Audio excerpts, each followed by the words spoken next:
Oh, it's wedging? Oh, yeah, I forgot about those little bars, too. Those probably fucking shit up there.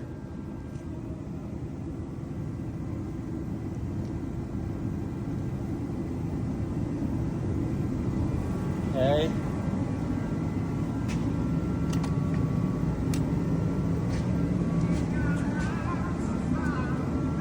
Oh, hang on, we got a ground.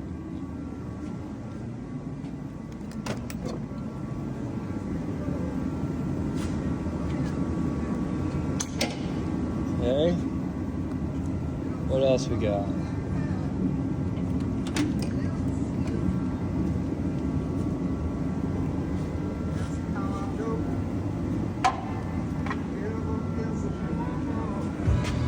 I don't see nothing else hanging on over here. What about you? Okay. I guess let's keep on going up.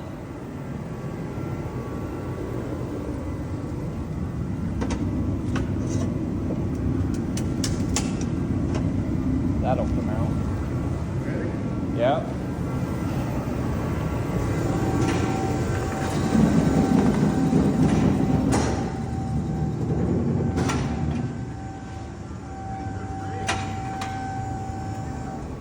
There's something hanging on. Hang on. Yeah, something over there. Oh yeah, that fucking cable. Whatever that fucking thing is.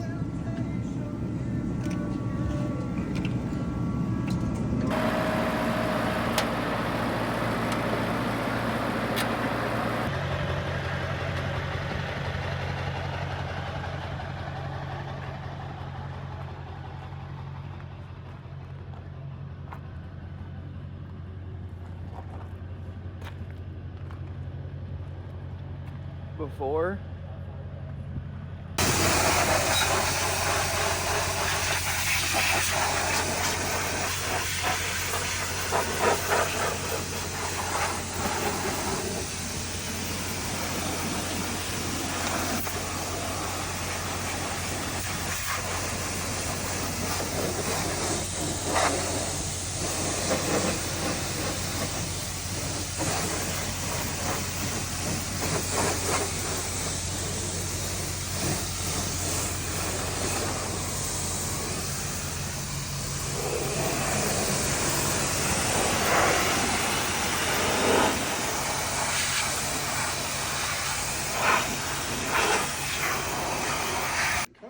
Yeah.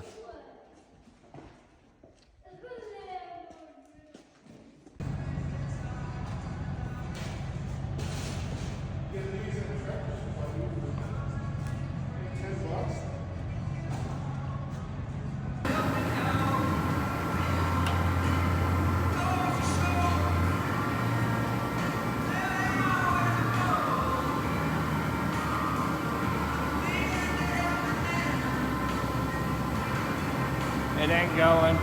That little fucking ram ain't got it.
It's officially back 5.5 inches.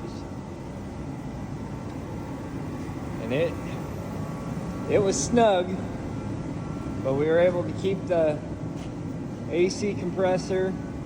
We just chopped it off, moved it back. If you ever do this and try to save that, the edge of that top part that you cut out, that can only be about 1/4 of an inch if you go 5.5. If you go 5 1/4, you're fine at leaving that 1/2 an inch, but we learned the hard way.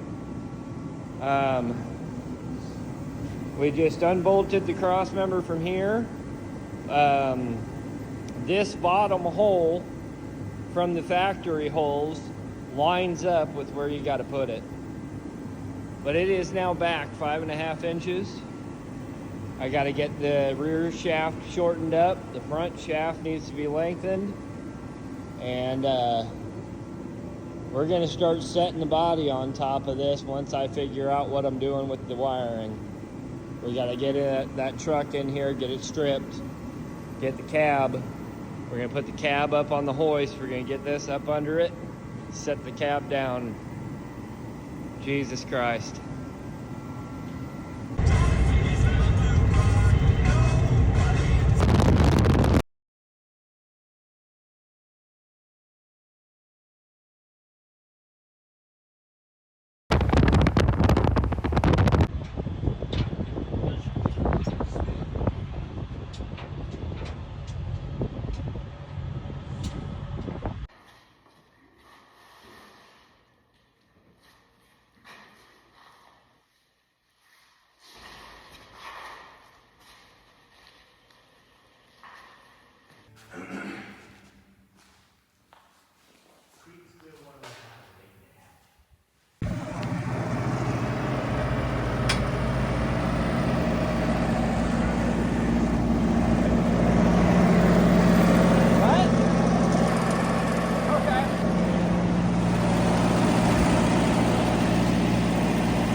Hit it with your purse.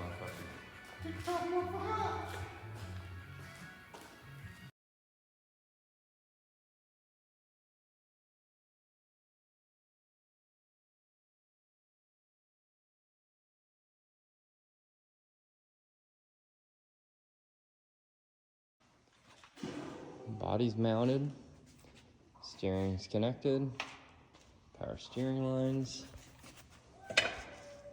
body mounts. Just took the original Dodge body mounts and cut them, and then brought them in to where they'd line up. And that one's a little bit jankier, but the back one is the original bed mount. And we had to relocate the hole for the bed bolts, or for the back bolts. And we got her on there though. So now we can at least steer it and move it out of the way. It sits pretty high up in comparison to where it was on the Chevy frame, but that's kind of to be expected. Unfortunately, the exhaust did end up hitting the AC box and broke the AC box, so now I got to figure out what I'm going to do for that. May end up switching over to an aftermarket style, but we got the one-wire alternator from Diesel Conversion Specialties. Got a 90-degree elbow for the turbo to be able to clear that.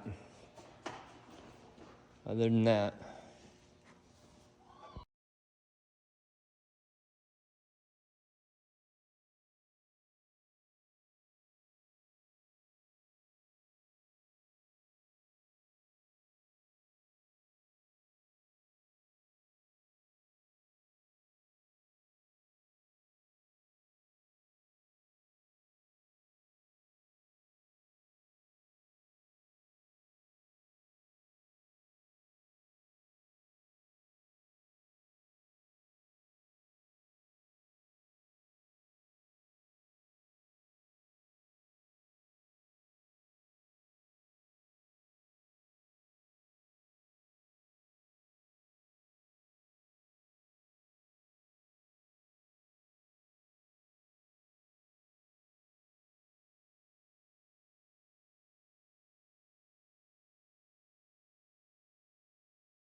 All right, it only took me,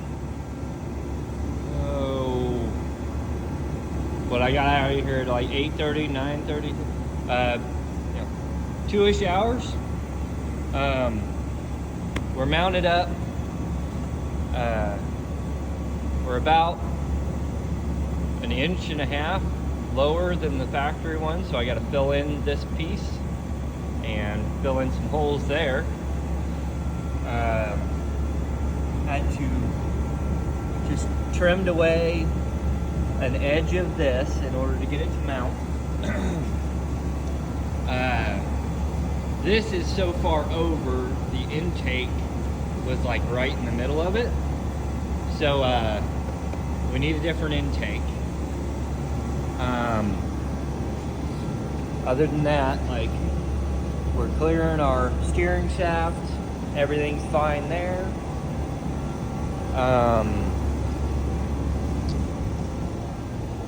Clutch is hooked up. Brake pedal is in line and hooked up. Dodge throttle. So what I had to do here was just bang a dent in the firewall here just to make a little bit of clearance here underneath the pedal assembly. And now we've got plenty of throw for the throttle, and the brake, I can't even get it to go all the way to the floor, so it's good. The clutch all the way to the floor, I mean, that's a lot of clutch right there, so that should be fine. For the bracket, all I had to do here was trimmed off the front part of the bracket, and it was just to where the holes are right there. And then I used a piece of wire, tied it up into place so I could drill my holes, and I just used the drill to go the opposite direction. There's really no fabricating to making this work at all. Like, drill a couple of fucking holes and it bolts right up. So I just got to I gotta make a couple of firewall patch panels, but like, if I didn't want to do patch panels, I could fucking cut a couple of squares of steel and self-tapper them into place and be done. But like, anybody that tells you this is a lot of fabrication or hard work, they're fucking lying to you.